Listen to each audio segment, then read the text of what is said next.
Top in town opposite KSRTC Palakkad. മറ്റൊന്നും ഇല്ലാതല്ല, മറ്റേതും ഇതുപോലാവില്ല.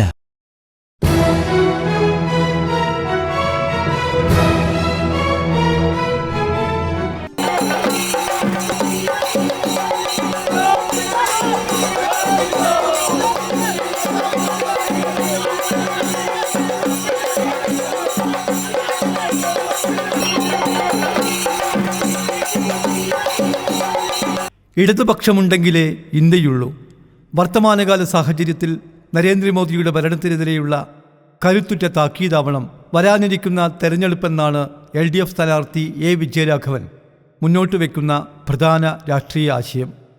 പാർലമെന്റിൽ നരേന്ദ്രമോദിയുടെ ജനവിരുദ്ധ നയങ്ങൾ തിരുത്തുന്നതിന് പാർലമെന്റിൽ ഇടതുപക്ഷത്തിന്റെ പ്രാതിനിധ്യം ഉണ്ടാവണമെന്നും A. വിജയരാഘവൻ പറഞ്ഞു വയ്ക്കുന്നു. Top in town opposite KSRTC Palakkad. മറ്റൊന്നും ഇല്ലാതല്ല, മറ്റേതും ഇതുപോലാവില്ല.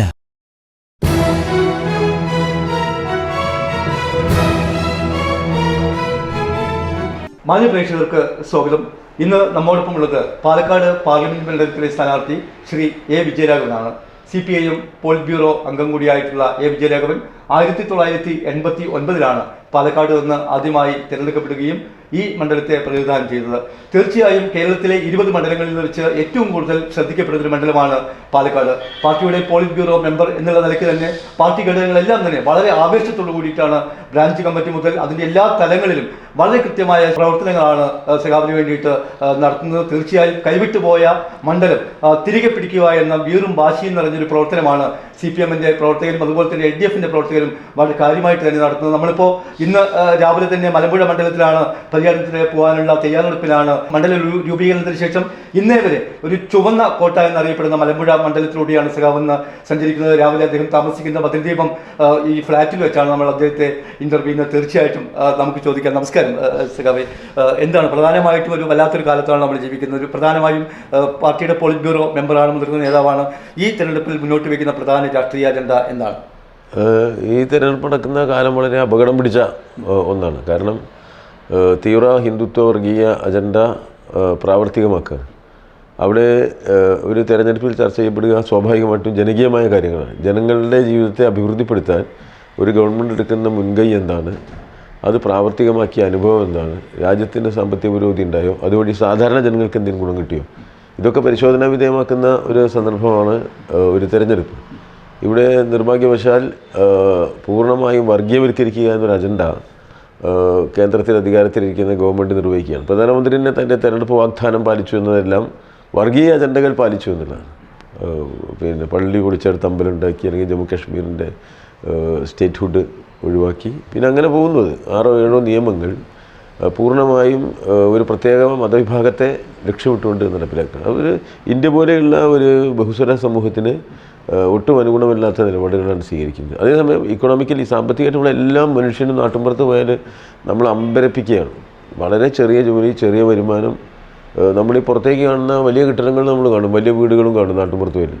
അതിൻ്റെയൊക്കെ പിന്നാമ്പുറങ്ങളിൽ വളരെ സാധാരണക്കാരനായ മനുഷ്യൻ ജീവിതത്തിന് രണ്ടറ്റം മുട്ടിക്കാൻ ഭയങ്കരമായിട്ട് ബുദ്ധിമുട്ടുന്നു. നമുക്ക് അതും കാണാൻ കഴിയും.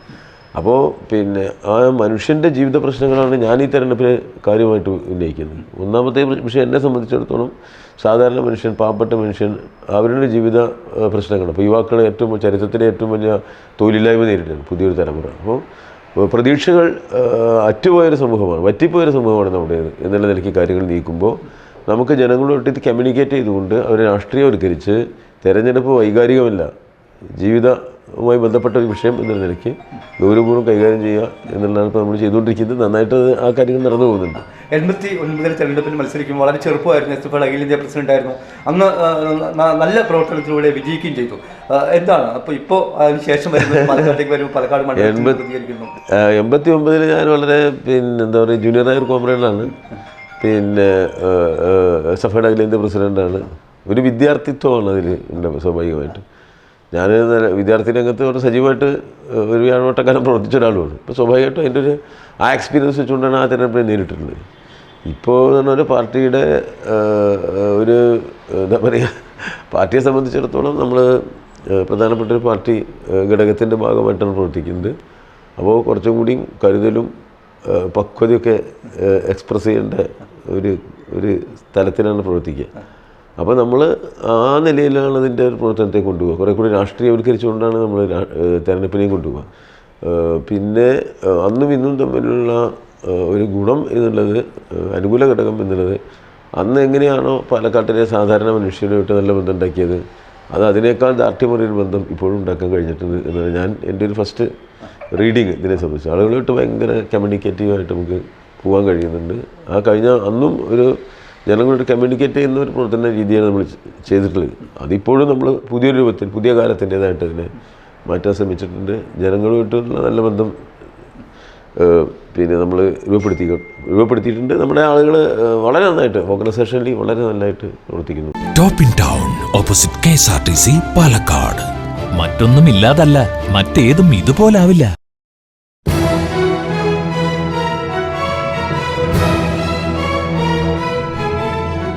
ഇന്ത്യൻ രാഷ്ട്രീയത്തിലെ സങ്കീർണമായ പ്രശ്നങ്ങൾ തൻ്റെ മുന്നിലിരിക്കുന്ന വോട്ടർമാർക്ക് മനസ്സിലാവുന്ന തരത്തിൽ ലളിതവും സരസവുമായ രീതിയിൽ അവതരിപ്പിച്ചുകൊണ്ടാണ് ഇടതുമുന്നണി സ്ഥാനാർത്ഥി പ്രചരണത്തിലുടനീളം മുന്നോട്ട് പോകുന്നത്.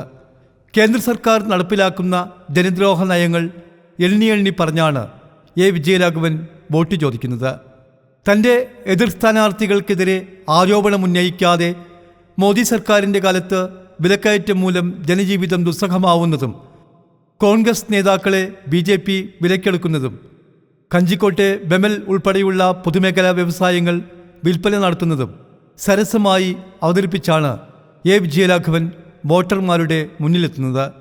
കേരളത്തിൽ പാർലമെന്റിലേക്ക് മത്സരിക്കുന്ന ഏക പോളിറ്റ് ബ്യൂറോ അംഗമെന്ന നിലയിൽ CPIM മിഷണറി ബ്രാഞ്ച് തലം മുതൽ മുകൾ തട്ട് വരെ പ്രവർത്തകരെയൊക്കെ സജ്ജരാക്കി എണ്ണയിട്ട യന്ത്രം കണക്കെ കർമ്മനിരതരായി പ്രവർത്തിപ്പിക്കുന്നുവെന്നതാണ് മറ്റൊരു സവിശേഷത.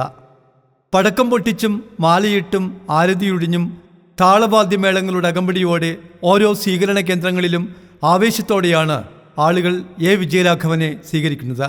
ഇടതുപക്ഷ ജനാധിപത്യ മുന്നണിയെ സംബന്ധിച്ചിടത്തോളം കേരളത്തിൽ ഏറ്റവും കൂടുതൽ ശ്രദ്ധിക്കപ്പെടുന്ന പാർലമെന്റ് മണ്ഡലം കൂടിയാണിത്. വളരെയധികം സങ്കീർണമായ ഒരുപാട് പ്രശ്നങ്ങൾ പാലക്കാട് മണ്ഡലത്തിലുണ്ട്. പ്രധാനമായിട്ട് ഈ തെരഞ്ഞെടുപ്പിൽ മത്സരിക്കുമ്പോൾ താങ്കൾ എന്താണ് പ്രധാനമായിട്ട് മുന്നോട്ട് വയ്ക്കുന്നത് പാലക്കാട് പാർലമെന്റ് മണ്ഡലത്തിലെ വികസനവുമായി ബന്ധപ്പെട്ടുകൊണ്ട്? വികസനത്തെ നമുക്ക് ഒരു മണ്ഡലമാക്കിയിട്ട് എടുക്കാൻ പറ്റില്ല. സാധ്യതകളെയാണ് നമ്മൾ നോക്കുക.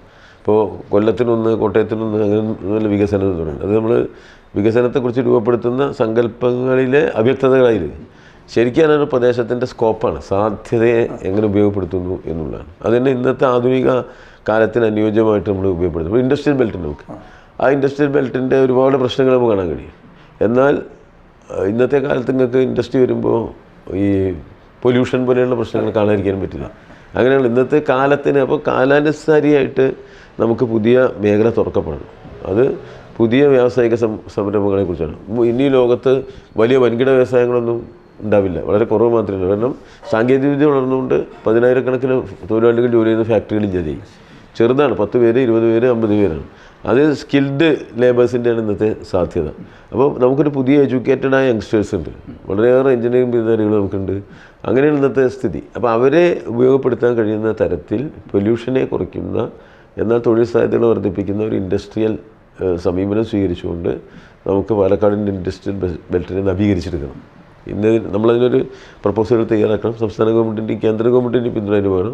എങ്കിലേ നമുക്ക് ഈ നമുക്ക് സാധ്യതയുണ്ട് അതിന് ഉപയോഗപ്പെടുത്താൻ കഴിയുള്ളൂ. പിന്നെ കൃഷി സ്വാഭാവികമാണ്. വലിയ കാർഷിക സാധ്യത ഉപയോഗപ്പെടുത്തുന്നതിൽ വ്യവസായ മേഖല വല്ലാത്തൊരു പ്രതിസന്ധിയിലേക്കാണ് പോകുന്നത്. കാരണം നൂറുകണക്കിന് ആളുകൾ അവിടെ പണിയെടുക്കും, ബെമൽ പോലുള്ള സംഭവങ്ങൾ വിൽപ്പനയ്ക്ക് വരുന്നു. അപ്പോൾ ഇത്തരം വിഷയങ്ങളിൽ എങ്ങനെയായിരിക്കും പാർലമെന്റിൽ? സ്വാഭാവികമായിട്ടും ഗവൺമെൻറ്റിൻ്റെ ഒരു പോളിസിയാണ്. ഗവൺമെൻറ്റിൻ്റെ പോളിസി എന്താ? പൊതുമേഖലയിലുള്ള എല്ലാം സ്വകാര്യവൽക്കരിച്ച് മുതലാളിമാർക്ക് കൈമാറ്റം ചെയ്യാന്നുള്ളതാണ്. അതൊരു ഫൈറ്റാണ്. ഞങ്ങളുടെ പോളിസി അതിനെതിരാണ്, അങ്ങനെ ചെയ്യരുത്. അപ്പോൾ ആ പോളിസികൾ തമ്മിലുള്ള സംഘർഷം ഈ ബെമൽ പ്രശ്നത്തിൽ നേരത്തെ മുതലുണ്ട്, ഇപ്പോഴും തുടരുന്നുണ്ട്, ഇനിയും അത് കണ്ടിന്യൂ ചെയ്യും. ജനങ്ങളുടെ പിന്തുണയോടുകൂടി ഈ തെറ്റായ നീക്കത്തെ തിരുത്തുക, അതിലേക്ക് കാര്യങ്ങൾ കൊണ്ടുപോകണമെന്നാണ് നമ്മൾ. കേരളത്തിൽ ഏറ്റവും വലിയ വ്യവസായ മേഖലയാണ് കഞ്ചിക്കോട്. അവിടെ ഒരു IT പാർക്കിൻ്റെ ഒരു സാധ്യത മുന്നിൽ കാണുന്നു. എങ്ങനെയായിരിക്കും? അതാണ് ഞാൻ പറയുന്നത്. ഇപ്പോൾ ഈ നമുക്ക് ആധുനികമായ ഒരു സാധ്യതകളുടെ ഉപയോഗപ്പെടുത്തലെന്ന് ഞാൻ പറഞ്ഞ അതാണ്. നമുക്കതിൻ്റെ സാധ്യതയെ പരിശോധിക്കാം. അതോടൊപ്പം തന്നെ മണ്ഡലത്തിൽ ഏറ്റവും വലിയ പ്രശ്നം കാർഷിക മേഖല നേരിടുന്ന ഒരു വെല്ലുവിളിയാണ്. കർഷകർ ഒരുപാട് പ്രയാസം അനുഭവിക്കുന്നു. മലയോര മേഖലകളിലാണെങ്കിൽ കാട്ടാനശല്യം ഉൾപ്പെടെ ഒട്ടേറെ പ്രശ്നങ്ങളുണ്ട്. അപ്പോൾ അതുമായി ബന്ധപ്പെട്ട് എന്തായിരിക്കും? കാരണം വെച്ചാൽ അവരുടെയൊക്കെ ഒരു പരാതികൾ സ്വയം സംസ്ഥാനവും കേന്ദ്രവും ഒക്കെ ആണെങ്കിലും എങ്ങനെയാണ് ഇത് നമ്മൾ കാരണം വെച്ചാൽ കർഷകൻ എപ്പോഴും കൃഷി ഒരു ലാഭക്കച്ചവടമല്ല. നമ്മൾ കാണും. കർഷകൻ എപ്പോഴും എത്ര വലിയ കർഷകനായാലും അയാളൊരു ബന്ധ മനസ്സുമായിട്ടാണ് ഇന്ത്യയിൽ ജീവിക്കുന്നത് ഇപ്പോൾ. കാരണം അയാളുടെ കാർഷിക ഉൽപ്പന്നങ്ങൾക്ക് വില, അവിടെ ബേസിക് പ്രശ്നം. ഈ അന്താരാഷ്ട്ര കരാറൊക്കെ ഒപ്പിട്ട് ഇതിൻ്റെ വിലയൊക്കെ ഭാഗ്യം ലോട്ടറി അടിക്കുമ്പോൾ ഏതെങ്കിലും ഒരു സാധനത്തിന് ഇപ്പോൾ അടക്കി ഇത്തിരി വിലയുണ്ട് ഇങ്ങനെ കിട്ടിയെങ്കിലേ ഉള്ളൂ. അല്ലെങ്കിൽ അതും എല്ലാം തന്നെ കർഷക വിരുദ്ധമായിട്ട് വികസിത മുതലാളിത്ത രാജ്യങ്ങളിലെ വളരെ സബ്സിഡൈസ്ഡായ കൃഷിയുടെ സാധനങ്ങൾ ഇറക്കുമതി ചെയ്യണം. ഇപ്പം നമ്മളൊരു മാർക്കറ്റിലൊക്കെ പോയി നോക്കിയാൽ പകുതി സാധനം, ഒരു പഴക്കടയിൽ പോയാൽ പകുതി സാധനം വിദേശത്ത് നിന്ന് വന്നതാണ്. നമ്മളെ വാഴപ്പഴം നിൽക്കേണ്ട സ്ഥലത്ത് ഇപ്പോൾ വലിയ പഴം കൊണ്ട് അവിടെ വെച്ചിട്ടുണ്ട്. അവിടെ തന്നെ ആപ്പിൾ ഉണ്ട്, മുന്തിരി ഉണ്ട്, പിന്നെ ഓറഞ്ച് ഉണ്ട്. ഇതൊക്കെ ഏതോ വിദേശ രാജ്യത്ത് എന്നോ ഉൽപ്പാദിപ്പിച്ച സാധനത്തിന് കമ്പോളായിട്ട് നമ്മുടെ നാട് മാറിയിട്ടുണ്ട്. അപ്പോൾ നമ്മളുടെ പ്രൊഡക്റ്റ് എങ്ങനെ ഈ മാർക്കറ്റിലേക്ക് എത്തിക്കും, നമ്മളെ കർഷകൻ എങ്ങനെ ഈ സബ്സിഡൈസ്ഡ് കൃഷിയായിട്ട് എങ്ങനെ കോമ്പീറ്റ് ചെയ്യും, എങ്ങനെ അവരുടെ വിലയുടെ പ്രശ്നം, അതിന് ഇൻപുട്ട് കോസ്റ്റിൽ അവരെ സഹായിക്കൽ, ഇങ്ങനെ പല തരത്തിൽ നമുക്കത് ചർച്ച ചെയ്യേണ്ടി വരും. ഈ നാണ്യവിളകൾക്കായിട്ട് വലിയ തോതിൽ ആനുകൂല്യം കേന്ദ്രം നൽകുന്നില്ല, അവരുടെ പ്രിയോറിറ്റിയിൽ അതില്ല. അപ്പോൾ അതിലേക്ക് എത്തിക്കണം. അതൊക്കെ ഒരു സ്ട്രഗിളാണ്. നമ്മൾ ഒരുപാട് കാലം ചെയ്തിട്ടില്ല. നമ്മൾ പാർലമെൻറ്റ് മെമ്പറാകുമ്പോൾ നമ്മൾ എല്ലാ കാലത്തും ഈ വിഷയം ഉന്നയിച്ചുകൊണ്ടിരുന്നത്. കാർഷിക മേഖലയിൽ ഞാൻ കർഷക പ്രസ്ഥാനത്തിനകത്ത് വർക്ക് ചെയ്യുന്നുണ്ട്. കാർഷിക മേഖലയിലെ പ്രശ്നങ്ങൾ ഞങ്ങൾ സ്ഥിരമായിട്ട് ഉന്നയിച്ചുകൊണ്ടിരുന്നു. ഇൻഡസ്ട്രിയൽ മേഖലയിലെ പ്രശ്നം വരുമ്പോൾ ഞാനീ പറഞ്ഞില്ലേ, പൊല്യൂട്ടഡ് ഇൻഡസ്ട്രിക്ക് ഇനി സ്കോപ്പ് പോയി, ഒരു പൊല്യൂഷനെ നമുക്ക് ഒഴിവാക്കണം. അപ്പോൾ പുതിയ സാധ്യതകളെ പിന്നെ ഈ ചെറുകിട തൊഴിൽ സാധ്യതകൾ വർദ്ധിക്കുന്ന ചെറുകിട സ്മോൾ ആൻഡ് മീഡിയം ഇൻഡസ്ട്രീസിൻ്റെ എന്തെല്ലാം സ്പേസും സ്കോപ്പും ഉണ്ടോ അത് നമുക്ക് ഉപയോഗിക്കാനാവണം. പാലക്കാടിൻ്റെ ഈ സാധ്യത വളരെ ഇപ്പോഴും നമുക്ക് സ്ഥലമുണ്ട്, ഇലക്ട്രിസിറ്റി ഉണ്ട്, കുറച്ച് വെള്ളം കൂടി റെഡിയായാൽ നമുക്ക് നന്നായിട്ട് അത് കൊണ്ടുപോകാൻ കഴിയും. അപ്പോൾ അത് നമ്മൾ നന്നായിട്ട് നോക്കണം. പിന്നെ പാലക്കാടിൻ്റെ ഈ വെള്ളവുമായിട്ട് ബന്ധപ്പെട്ട ഒട്ടേറെ പ്രശ്നങ്ങളുണ്ട്. കുടിവെള്ളത്തിൻ്റെ അല്ല ഞാൻ പറയുന്നത്, ഇറിഗേഷനൊക്കെ ആയിട്ട് ബന്ധപ്പെടുത്തി നമ്മളതൊരു 1950കളിൽ ഡിസൈൻ ചെയ്തതാണ്. ഇപ്പോൾ നമുക്ക് ഈ കാലത്തിൻ്റെ ഒരു റീഡിസൈനിങ് പാലക്കാടിൻ്റെ ജലസ്രോതസ്സുകളെ സംബന്ധിച്ച് നമുക്ക് ഉണ്ടാക്കണം. അത് നമുക്ക് നോക്കണം എന്നാണ് എൻ്റെ അഭിപ്രായം. Top in town opposite KSRTC Palakkad. മറ്റൊന്നും ഇല്ലാതല്ല, മറ്റേതും ഇതുപോലാവില്ല.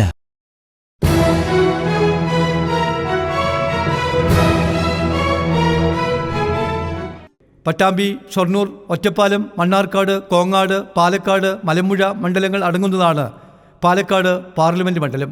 പാലക്കാടും മണ്ണാർക്കാടും മാത്രമാണ് UDFനുള്ളത്. മറ്റ് 5 മണ്ഡലങ്ങൾ LDFൻ്റേതാണ്. പാലക്കാട് പാർലമെൻറ്റ് മണ്ഡലത്തിൽ 6,82,281 പുരുഷന്മാരും 7,15,849 സ്ത്രീകളും ഉൾപ്പെടെ മൊത്തം 23,15,990 വോട്ടർമാരാണുള്ളത്. ഇതിൽ പുതിയ വോട്ടർമാരുടെ എണ്ണം 29,793 കോൺഗ്രസ് സർക്കാർ തുടക്കമിട്ട കോർപ്പറേറ്റ് വൽക്കരണം BJP സർക്കാർ ഊർജിതമാക്കിയെന്നാരോപിക്കുന്ന വിജയരാഘവൻ ഇതിന് ബദൽ എന്ന നിലയിൽ ശക്തമായ പ്രവർത്തനം കാഴ്ചവെക്കുന്നത് കേരളത്തിലെ LDF സർക്കാരാണെന്നും സാക്ഷ്യപ്പെടുത്തുന്നു. കേന്ദ്ര സർക്കാരിൻ്റെ വർഗീയ ജനദ്രോഹ നയങ്ങൾക്കെതിരെ പാർലമെൻറ്റിലോ പുറത്തോ ശക്തമായി പ്രതികരിക്കാൻ കോൺഗ്രസ് MP-മാർ തയ്യാറായിട്ടില്ലെന്ന് വിജയരാഘവൻ സൂചിപ്പിക്കുന്നു. കേരളം അഭിമുഖീകരിച്ച ഈ നൂറ്റാണ്ടിലെ ഏറ്റവും വലിയ പ്രളയം, നിപ, കോവിഡ്, ഓക്കി തുടങ്ങിയ ദുരന്തങ്ങളിൽ മാതൃകാപരമായി പ്രവർത്തിച്ച സംസ്ഥാന സർക്കാരിനെ സാമ്പത്തികമായി തളർത്താൻ കേന്ദ്ര സർക്കാർ ശ്രമിക്കുകയാണ്. നെല്ലുവില വിതരണം, ക്ഷേമ പെൻഷൻ വിതരണം തുടങ്ങി സംസ്ഥാന സർക്കാർ നടപ്പിലാക്കുന്ന വികസന പ്രവർത്തനങ്ങളും വിജയരാഘവൻ വോട്ടർമാരുടെ മുന്നിൽ അവതരിപ്പിക്കുന്നുണ്ട്. സ്ഥാനാർത്ഥികൾക്കൊപ്പം പരമ്പരയിലേക്ക് സ്വാഗതം. ഇന്ത്യൻ പാർലമെന്റിലേക്ക് ഏപ്രിൽ 26 നടക്കുന്ന വിധിനിർണായകമായ തെരഞ്ഞെടുപ്പിൽ അതിശക്തമായ മത്സരമാണ് പാലക്കാട് പാർലമെന്റ് മണ്ഡലത്തിൽ നടക്കുന്നത്. പാർട്ടിയുടെ പോളിറ്റ് ബ്യൂറോ അംഗമായ A. വിജയരാഘവൻ മത്സരിക്കുമ്പോൾ 13 വർഷത്തോളം പാലക്കാട്ടെ MP-ആയി വിജയിക്കുകയും പാലക്കാടിന്റെ വികസന പ്രവർത്തന പരിപ്രേക്ഷ്യങ്ങളിൽ ഏറ്റവും കൂടുതൽ ശ്രദ്ധേയമായ സാന്നിധ്യമായി നിൽക്കുകയും വികസന പ്രവർത്തനങ്ങൾ യാഥാർത്ഥ്യമാക്കുകയും ചെയ്ത ശ്രീ N. കൃഷ്ണദാസാണ് നമ്മോടൊപ്പമുള്ളത്. അദ്ദേഹമാണ് A. വിജയരാഘവന്റെ ഈ പാർലമെന്റ് തെരഞ്ഞെടുപ്പിന് ഏറ്റവും കൂടുതൽ അതിന്റെ വിജയകരമായ യാത്രയ്ക്ക് ചുക്കാൻ പിടിക്കുന്നത്. തീർച്ചയായും സഹാബിനോട് നമുക്ക് ചോദിക്കാം, എങ്ങനെയുണ്ട് പ്രത്യേകിച്ച് ഈ ഒരു തെരഞ്ഞെടുപ്പിൽ പ്രധാനമായും മുന്നോട്ട് വയ്ക്കുന്ന ഒരു രാഷ്ട്രീയ അജണ്ട, പാർട്ടിയുടെ പോളിറ്റ് ബ്യൂറോ അംഗം മത്സരിക്കുന്നു, അതുകൊണ്ട് തന്നെ ദേശീയ തലത്തിൽ ശ്രദ്ധിക്കപ്പെടുന്ന ഒരു മണ്ഡലമാണ് പാലക്കാട്. എങ്ങനെയാണ് കാണുന്നത്?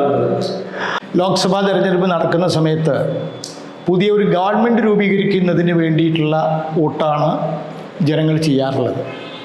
എന്നാൽ ഈ തെരഞ്ഞെടുപ്പിൻ്റെ പ്രത്യേകത എങ്ങനത്തെ ഗവൺമെൻറ് ഉണ്ടാക്കണം എന്നല്ല ജനങ്ങൾ തിരഞ്ഞെടുക്കേണ്ടത്, എങ്ങനത്തെ ഇന്ത്യയായി ഇനി ഈ ഇന്ത്യ നിലനിൽക്കണം എന്ന് തിരഞ്ഞെടുക്കുന്ന സുപ്രധാനമായിട്ടുള്ള വിധിയെഴുത്താണ് ഈ നടക്കുന്ന തെരഞ്ഞെടുപ്പ്.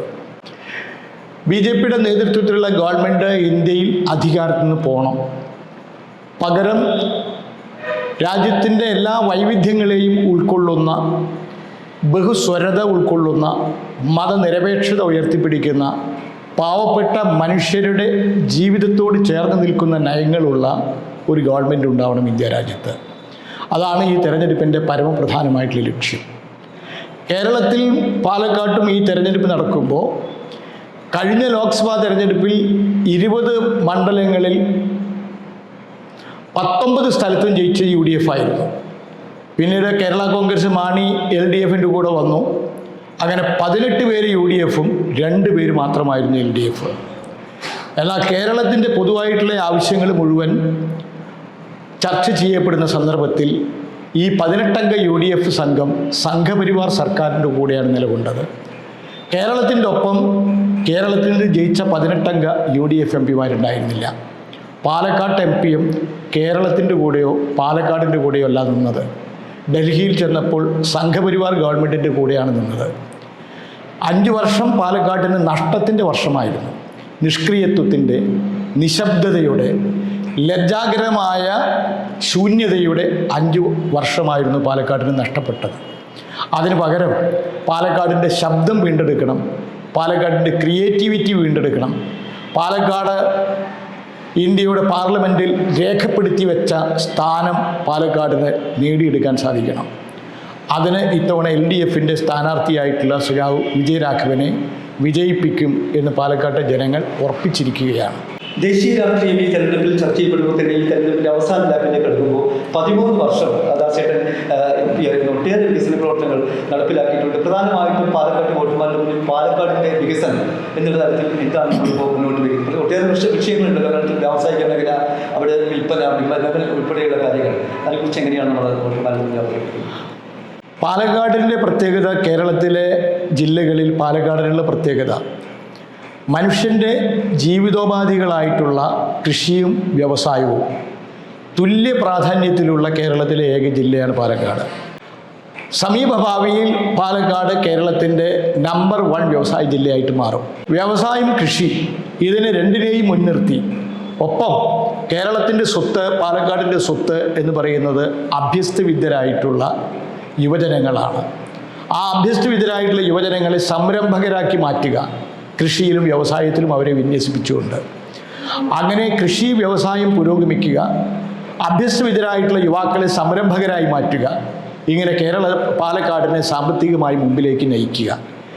ഈ തരത്തിൽ കൃത്യമായിട്ടുള്ള ലക്ഷ്യബോധത്തോടു കൂടിയിട്ടുള്ളൊരു വികസനമാണ് ഇടതുപക്ഷ ജനാധിപത്യ മുന്നണി പാലക്കാട്ട് ഉയർത്തിപ്പിടിക്കുന്നത്. അതിന് LDFിൻ്റെ പ്രതിനിധി ഉണ്ടാവണം, ശബ്ദിക്കുന്ന പ്രതിനിധി ഉണ്ടാവണം, പ്രവർത്തിക്കുന്ന പ്രതിനിധി ഉണ്ടാവണം. നിശബ്ദത ഇല്ലാതാവണം, നിഷ്ക്രിയത്വം ഇല്ലാതാവണം. പാലക്കാടിൻ്റെ പ്രവർത്തന സജ്ജമായ ജനപ്രതിനിധി ഉണ്ടാവണം.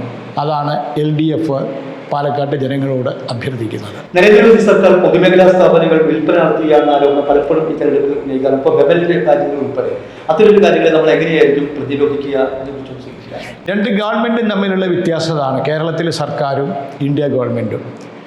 ഇന്ത്യ ഗവൺമെൻറ് അവരുടെ ബഡ്ജറ്റിലുള്ള കമ്മി നികത്തുന്നതിന് വേണ്ടി, അവരുടെ സാമ്പത്തികമായിട്ട് അവരുടെ പരാധീനത പരിഹരിക്കുന്നതിന് വേണ്ടി രാഷ്ട്രത്തിൻ്റെ ഇത്രയും കാലത്തെ അധ്വാനത്തിലൂടെ രൂപപ്പെടുത്തി വെച്ചിട്ടുള്ള പൊതുമേഖലാ സ്ഥാപനങ്ങളെ വിറ്റ് പണമുണ്ടാക്കിയിട്ടാണ് സർക്കാരിൻ്റെ സാമ്പത്തിക വിഷമം അവർ പരിഹരിക്കുന്നത്.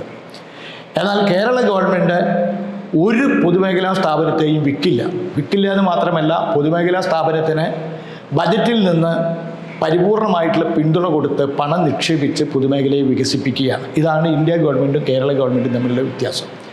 അങ്ങനെ ഇന്ത്യ ഗവൺമെൻറ് വിൽക്കാൻ വെച്ചിട്ടുള്ള പൊതുമേഖലാ സ്ഥാപനങ്ങൾ ഏറ്റെടുത്ത് നടത്താൻ സന്നദ്ധരാണ് കേരളം എന്ന് പറഞ്ഞു. തിരുവനന്തപുരത്തുള്ള കേരളത്തിൻ്റെ തലസ്ഥാന നഗരിയിലുള്ള വിമാനത്താവളം ഇന്ത്യ ഗവൺമെൻറ് വിൽക്കാൻ വെച്ചപ്പോൾ നമ്മൾ പറഞ്ഞു ഞങ്ങൾ ഏറ്റെടുത്ത് നടത്തിക്കോളാം. പക്ഷേ നമുക്കത് തന്നില്ല, അവർ അദാനിക്കേ കൊടുത്തുള്ളൂ. ഇതുപോലെ പാലക്കാട്ട് വിൽക്കാൻ വെച്ചിട്ടുള്ള സ്ഥാപനങ്ങളാണ് instrumentation, Bharat earth movers limited, ഇങ്ങനെയുള്ള സ്ഥാപനങ്ങളൊക്കെ വിൽക്കാൻ വെച്ചിരിക്കുകയാണ്. അപ്പോഴും കേരള സർക്കാർ പറഞ്ഞു നമ്മൾ പൊതുമേഖല വിൽക്കില്ല എന്ന് മാത്രമല്ല, നിങ്ങൾ വിൽക്കുകയാണെങ്കിൽ ഞങ്ങൾ എടുത്തോളാം എന്ന് ഇന്ത്യ ഗവൺമെൻറ്റിനോട് പറഞ്ഞു. ഇൻസ്ട്രുമെൻറ്റേഷൻ തരാമെന്ന് ആദ്യം പറഞ്ഞു, അവർ തന്നിട്ടില്ല. വിമലും വിൽക്കാൻ വെച്ചിരിക്കുകയാണ്. ഇതാണ് രണ്ട് ഗവൺമെൻറ്റും തമ്മിലുള്ള വ്യത്യാസം. അവർ വിൽക്കുന്നവർ, നമ്മൾ നിക്ഷേപിക്കുന്നവർ. നമ്മൾ പൊതുമേഖലയിൽ നിക്ഷേപിക്കുകയാണ്, അവർ പൊതുമേഖലയിൽ വിൽക്കുകയാണ്. അവർ വിറ്റ് തൊലയ്ക്കുന്നവർ, നമ്മൾ നിക്ഷേപിച്ച് സംരക്ഷിക്കുന്നവർ. ഇതാണ് LDFും BJPയും തമ്മിലുള്ള വ്യത്യാസം. നമ്മൾ തെരഞ്ഞെടുപ്പിന്റെ അവസാന ലാപ്പിലേക്ക് നമ്മൾ കടക്കുകയാണ്. സ്വാഭാവികമായിട്ടും പാലക്കാട് പാർലമെന്റ് മണ്ഡലത്തിലെ വോട്ടർമാരോട് 13 വർഷം MP ആയിരുന്ന ദാസേട്ടന് എന്താണ് പറയാനുള്ളത്? തീർച്ചയായിട്ടും LDF സുഗമമായിട്ടുള്ള വിജയം ഈ തെരഞ്ഞെടുപ്പിൽ പാലക്കാട്ട് നേടും, കേരളത്തിലാകെ നേടും. അതിൻ്റെ ഏറ്റവും പ്രധാനപ്പെട്ട കാരണം, തെരഞ്ഞെടുപ്പ് എന്ന് പറഞ്ഞാൽ ഒരു പൊളിറ്റിക്കൽ എക്സർസൈസാണ്, രാഷ്ട്രീയമാണ് തെരഞ്ഞെടുപ്പ് 100%. അതിൽ പ്രധാനമായിട്ടും ഇവിടെ മത്സരിക്കുന്ന മുന്നണികൾ LDF UDFുമാണ്. അപ്പം കഴിഞ്ഞ 5 വർഷത്തെ LDFിൻ്റെയും UDFിൻ്റെയും രാഷ്ട്രീയമായിട്ടുള്ള വ്യത്യാസം നോക്കിയാൽ UDF പൊളിഞ്ഞു പോയിട്ടുള്ള മുന്നണിയാണ്, LDF ശക്തിപ്പെട്ട മുന്നണിയാണ്. UDF പൊളിഞ്ഞു എന്നുള്ളത് ഞങ്ങൾ പറയാൻ കാരണം, 5 കൊല്ലം മുമ്പ് നടക്കുന്ന തെരഞ്ഞെടുപ്പിൽ UDFിലെ പ്രബലമായിട്ടുള്ള പാർട്ടിയായിരുന്നു KM മാണിയുടെ കേരള കോൺഗ്രസ് പാർട്ടി. ഇന്ന് LDFിൻ്റെ കൂടെയാണ്. ഒന്നുകൂടി നിങ്ങൾക്ക് പാലക്കാട്ടുള്ള നിങ്ങൾക്ക് മനസ്സിലാക്കാൻ സാധിക്കും, കഴിഞ്ഞ ലോക്സഭാ തെരഞ്ഞെടുപ്പ് 2019 നടക്കുമ്പോൾ UDFിൻ്റെ തെരഞ്ഞെടുപ്പ് കമ്മിറ്റിയുടെ ചെയർമാനായിരുന്നു A. രാമസ്വാമി. ഇന്ന് ആ A. രാമസ്വാമി LDFിൻ്റെ ജില്ലയിലെ പ്രധാന നേതാക്കളിൽ ഒരാളാണ്. കഴിഞ്ഞ ലോക്സഭാ തെരഞ്ഞെടുപ്പിൽ ആലത്തൂർ ലോക്സഭാ മണ്ഡലത്തിലെ UDFിൻ്റെ ചെയർമാനായിരുന്നു KS ഹംസ. അദ്ദേഹം ഇന്ന് LDFിൻ്റെ പൊന്നാനിയിലെ സ്ഥാനാർത്ഥിയാണ്. ഇപ്പോൾ UDF പൊളിഞ്ഞുപോയി, LDF ശക്തിപ്പെട്ടു. ഇതാണ് ഏറ്റവും പ്രധാനമായിട്ടുള്ള LDFിൻ്റെ വിജയത്തിൻ്റെ രാഷ്ട്രീയമായിട്ടുള്ള ആത്മവിശ്വാസം. പിന്നെ കേരളത്തിലെ LDF ഗവൺമെൻറ് ജനങ്ങൾക്ക് നൽകിയിട്ടുള്ള വാഗ്ദാനങ്ങൾ നടപ്പിലാക്കി മുമ്പിലേക്ക് പോവുകയാണ്. അവർ ഇന്ത്യ ഗവൺമെൻറ് എത്ര ദ്രോഹിച്ചാലും, കേരളത്തെ സാമ്പത്തികമായി എത്ര ഞെരുക്കിയാലും കൊടുക്കാനുള്ള നെല്ലിൻ്റെ വില കൊടുത്തുകൊണ്ടിരിക്കുന്നു. സാമൂഹ്യക്ഷേമ പെൻഷൻ ഒരുമിച്ച് കൊടുത്തുകൊണ്ടിരിക്കുന്നു. വിലക്കയറ്റം തടയുന്നതിന് പൊതുമേഖലാ സംവിധാനം ശക്തിപ്പെടുത്തുന്നു. കേരളത്തെ ഈ പ്രതിസന്ധിയിലും ആത്മവിശ്വാസത്തോടു കൂടി മുമ്പിലേക്ക് നയിക്കുന്നു. അങ്ങനത്തെ ഒരു ഗവൺമെൻറ്റിൻ്റെ ഭാഗമാണ് LDF. അബദ്ധത്തിലാണ് ചിലപ്പോഴൊക്കെ UDF ജയിച്ചിട്ടുള്ളത്. 2019 ഒരു മിസ്റ്റേക്കായിരുന്നു, ഒരു അബദ്ധമായിരുന്നു. ആ കയ്യബദ്ധം തിരുത്താൻ ജനങ്ങൾ ഉറപ്പിച്ച് നിശ്ചയിച്ചിരിക്കുന്നു എന്നതിൻ്റെ തെളിവുകൾ പുറത്തു വന്നുകൊണ്ടിരിക്കുകയാണ്. ഞങ്ങൾക്കത് അനുഭവമാണ്. അതുകൊണ്ട് ഉറപ്പായിട്ടും ജയിക്കും. പാലക്കാട്ടിലെ ജനങ്ങൾ ഇടതുപക്ഷ ജനാധിപത്യ മുന്നണിയെ വിജയിപ്പിക്കും. ലോക്സഭയിലെ പാലക്കാട്ടിൻ്റെ സ്ഥാനം ഉറപ്പിച്ചു നിർത്താൻ LDFിനെ വിജയിപ്പിക്കണം എന്ന് പാലക്കാട്ടിലെ ജനങ്ങളോട് അഭ്യർത്ഥിക്കുകയാണ്. Top in town opposite KSRTC Palakkad. മറ്റൊന്നും ഇല്ലാതല്ല, മറ്റേതും ഇതുപോലാവില്ല.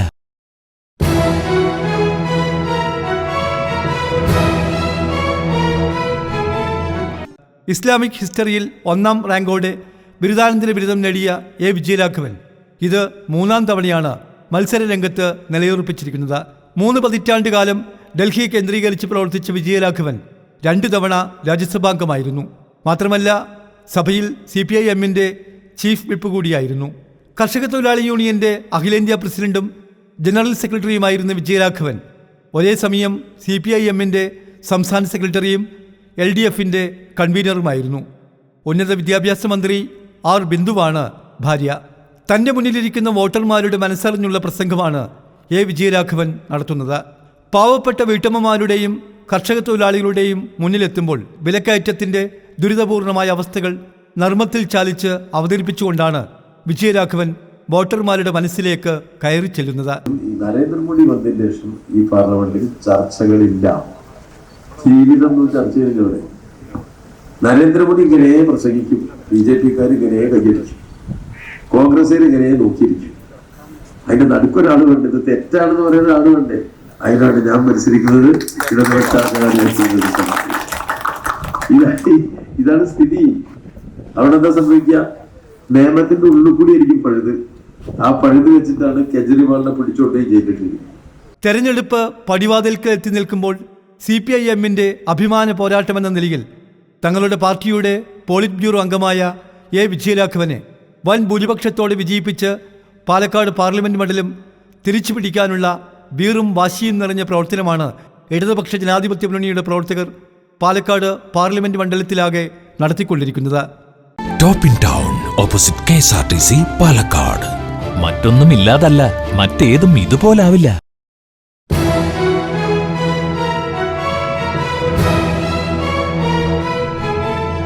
ഈ തെരഞ്ഞെടുപ്പിന്റെ അവസാന ലാപ്പിലേക്കാണ് നമ്മൾ പോകുന്നത്. സ്വാഭാവികമായിട്ടും ഈ പ്രചരണം അതിന്റെ അവസാന ഘട്ടത്തിലേക്ക് പോകുന്നു. ആളുകളുടെ ഒരു പ്രതികരണം എങ്ങനെയാണ് ഫീൽ ചെയ്യുന്നതൊക്കെ?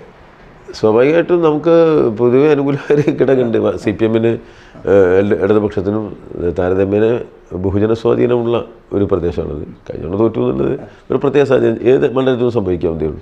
അപ്പോൾ അതുകൊണ്ട് തന്നെ വളരെ സ്നേഹപൂർണ്ണമായ ഒരു സ്വീകരണങ്ങളാണ് നമുക്ക് കിട്ടിക്കൊണ്ടിരിക്കുന്നത്. എല്ലാ വിഭാഗത്തിൻ്റെയും, അതാണ് ഇത്തവണത്തെ ഒരു പ്രത്യേകത കണ്ടെച്ചാൽ തൊഴിലാളികൾ, കൃഷിക്കാർ, ഇടത്തരക്കാർ എല്ലാ വിഭാഗത്തിൻ്റെയും ഒരു സ്നേഹപൂർണ്ണമായ സമീപനമുണ്ട്. നല്ല നിലയിലുള്ള സ്വീകാര്യത നമുക്ക് രൂപപ്പെടുത്തിയെടുക്കാൻ കഴിഞ്ഞിട്ടുണ്ട്. രാഷ്ട്രീയ തീവ്രതകളിൽ CPM പോലെയുള്ള ഇടതുപക്ഷം പോലെയുള്ള പ്രസ്ഥാനങ്ങൾ ഉയർത്തിപ്പിടിക്കുന്ന ശരിയുടെ രാഷ്ട്രീയത്തിനും നല്ല സ്വീകാര്യത ലഭിക്കുന്നുണ്ട്. കാരണം ജനങ്ങളാകെ ഒരു പ്രതിസന്ധിയുടെ മുന്നിൽ നിന്ന് തിരിച്ചറിവ് അവർക്കുണ്ട്. അതിനെ മുറിച്ച് കിടക്കുന്നതിൽ ഇടതുപക്ഷം പോലെ കൃത്യതയുള്ള നിലപാട് മറ്റാർക്കുമില്ല എന്ന ആ വ്യത്യസ്തമായ ഇടതുപക്ഷ സമീപനത്തെയും അവർ മനസ്സിലാക്കുന്നുണ്ട്. അത് ഞങ്ങൾക്ക് ഗുണം ചെയ്യുമെന്നാണ് ഞാൻ കരുതുന്നത്. നല്ല നിലയിൽ തന്നെ ഇടതുപക്ഷ ജനാധിപത്യ മുന്നണിക്ക് പാലക്കാട്ട് ജയിക്കാവുന്ന ഒരു സാഹചര്യമുണ്ട്. അത് സബലീകരിക്കാനാണ് പ്രവർത്തിച്ചുകൊണ്ടിരിക്കുന്നത്. എന്താണ് പാലക്കാട് പാർലമെന്റ് മണ്ഡലത്തിലെ വോട്ടർമാരോട് ഇടതുപക്ഷത്തിൻ്റെ സ്ഥാനാർത്ഥി എന്നുള്ളതിലേക്ക് താങ്കൾക്ക് എന്താണ് പറയാനുള്ളത്? ഏതൊരു സ്ഥാനാർത്ഥിയും ആദ്യം വോട്ടർമാരോട് പറയുക, നിങ്ങൾ എൻ്റെ ചിഹ്നമായ ചുറ്റികാരുവാൾ നക്ഷത്രത്തിൽ വോട്ട് ചെയ്ത് സഹായിക്കണമെന്നാണ്. സ്വാഭാവികമായിട്ടും ഞാനും തന്നെയാണ് പറയുക.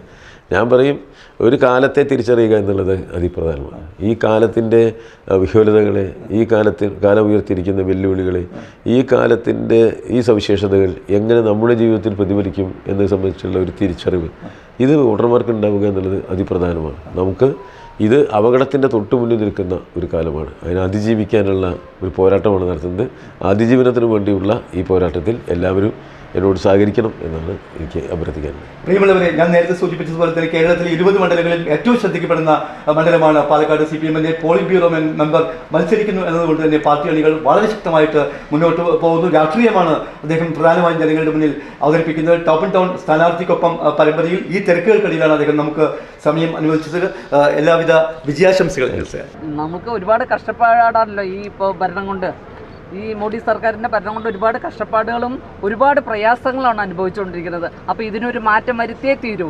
ഈ മാറ്റം വരുത്താനാണ് നമ്മളുടേതായ സ്ഥാനാർത്ഥിയെ വിജയിപ്പിക്കണമെന്ന് എല്ലാവരോടും അഭ്യർത്ഥിച്ചുകൊണ്ട്.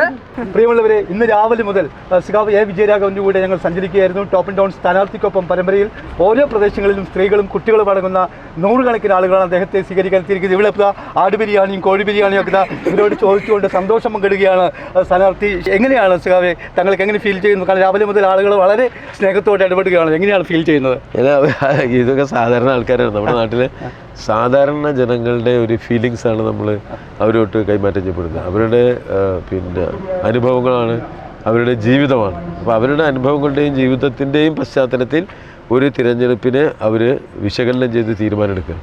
അതുകൊണ്ട് നമ്മൾ അവരോട് കമ്മ്യൂണിക്കേറ്റ്, അവരോട് സംസാരിക്കുകയാണ് അവരുടെ ജീവിതം. സ്വാഭാവികമായിട്ടും ഈ ജീവിതത്തിലെ പ്രയാസങ്ങളാണ് പാവപ്പെട്ട മനുഷ്യൻ്റെ ജീവിതത്തിലേക്ക് കൂടുതലായിട്ട് വന്നു ചേരുന്നത്. അതാണ് ഗവൺമെൻറ് നയം.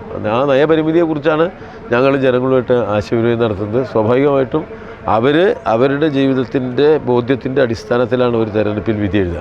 അവരുടെ ബോധ്യമാണ് ഒരു തെരഞ്ഞെടുപ്പിനെ വിധിയെഴുത്തിന് സഹായിക്കുന്നത്. അവരുടെ ബോധ്യത്തിൻ്റെ അടിസ്ഥാനത്തിൽ ഇടതുപക്ഷ മുന്നണിക്ക് വോട്ട് ചെയ്യും എന്ന് ഉറപ്പാവുന്ന തരത്തിലുള്ള പ്രതികരണങ്ങളാണ്. തീർച്ചയായിട്ടും ടോപ്പ് ആൻഡ് ടൗൺ സ്ഥാനാർത്ഥിക്കൊപ്പം പരമ്പരയിൽ വളരെയധികം എല്ലാവിധ വിജയാശംസകളും സ്വാഗതം നേരുന്നു. നമസ്കാരം. Thank you. Top in town opposite KSRTC Palakkad. മറ്റൊന്നും ഇല്ലാതല്ല, മറ്റേതും ഇതുപോലാവില്ല.